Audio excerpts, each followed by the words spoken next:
Welcome to news అడ్డా. ఫిబ్రవరి 2వ వారంలో Telangana municipal ఎన్నికలు. పంచాయతీ ఎన్నికల విజయంతో తెలంగాణలో అధికారంలో ఉన్న కాంగ్రెస్ ఫుల్ జోష్లో ఉంది. ఇదే జోష్లో మున్సిపల్ ఎన్నికలకు వెళ్లాలని యోచిస్తోంది. విద్యార్థుల పరీక్షల సీజన్ ప్రారంభం కాకముందే, అంటే వచ్చే ఏడాది ఫిబ్రవరి 2వ వారం నాటికే మున్సిపల్ ఎన్నికల ప్రక్రియను పూర్తి చేయాలని రేవంత్ సర్కార్ కృతనిశ్చయంతో ఉన్నట్లు కనిపిస్తోంది. వచ్చే ఏడాది మార్చిలో విద్యార్థులకు వార్షిక పరీక్షలు ప్రారంభం కానున్నాయి. అందుకే ఆ పరీక్షలకు ఎటువంటి ఆటంకం లేకుండా అంతకు ముందుగానే మున్సిపల్ ఎన్నికల ప్రక్రియను పూర్తి చేసే ఉద్దేశంతో ముందుకు సాగుతుంది.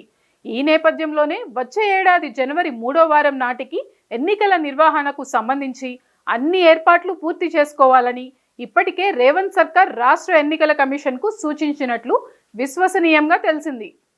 అదలా ఉంటే రాష్ట్రంలోని 120 మున్సిపాలిటీలు, 9 కార్పొరేషన్ల పాలక వర్గాలు గడువు 2025 జనవరితోనే గడువు ముగిసింది.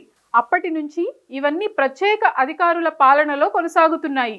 ఇకపోతే greater Hyderabad municipal corporation, Khammam, Warangal కార్పొరేషన్ల గడువు వచ్చే ఏడాది ఫిబ్రవరిలో ముగియనుంది.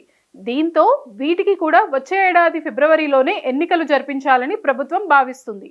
అయితే పాలక వర్గాల గడువు వచ్చే ఏడాది ఏప్రిల్ వరకు ఉన్న మహబూబ్ నగర్, నల్గొండ మున్సిపాలిటీలకు మాత్రం ఇప్పుడు, అంటే వచ్చే ఏడాది ఫిబ్రవరిలో ఎన్నికలు జరిగే అవకాశాలు లేవు.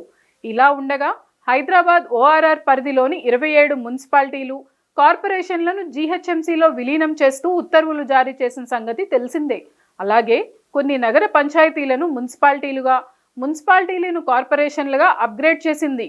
దీంతో జీహెచ్ఎంసీ సహా మొత్తం 8 కార్పొరేషన్లు, 125 మున్సిపాలిటీలలో ఎన్నికలు నిర్వహించాలని ప్రభుత్వం యోచిస్తున్నట్లు విశ్వసనీయ సమాచారం. వచ్చే ఏడాది జనవరి 2వ వారానికల్లా ఓటర్ల జాబితాను సిద్ధం చేయాలని రాష్ట్ర ఎన్నికల కమిషన్ నిర్ణయించింది. ఇందుకు సంబంధించిన కసరత్తు కూడా ప్రారంభమైంది. అలాగే ప్రభుత్వం ఎప్పుడు పచ్చజెండా ఊపితే అప్పుడు మున్సిపల్ ఎన్నికల షెడ్యూల్, నోటిఫికేషన్ విడుదలకు రాష్ట్ర ఎన్నికల కమిషన్ సిద్ధంగా ఉంది.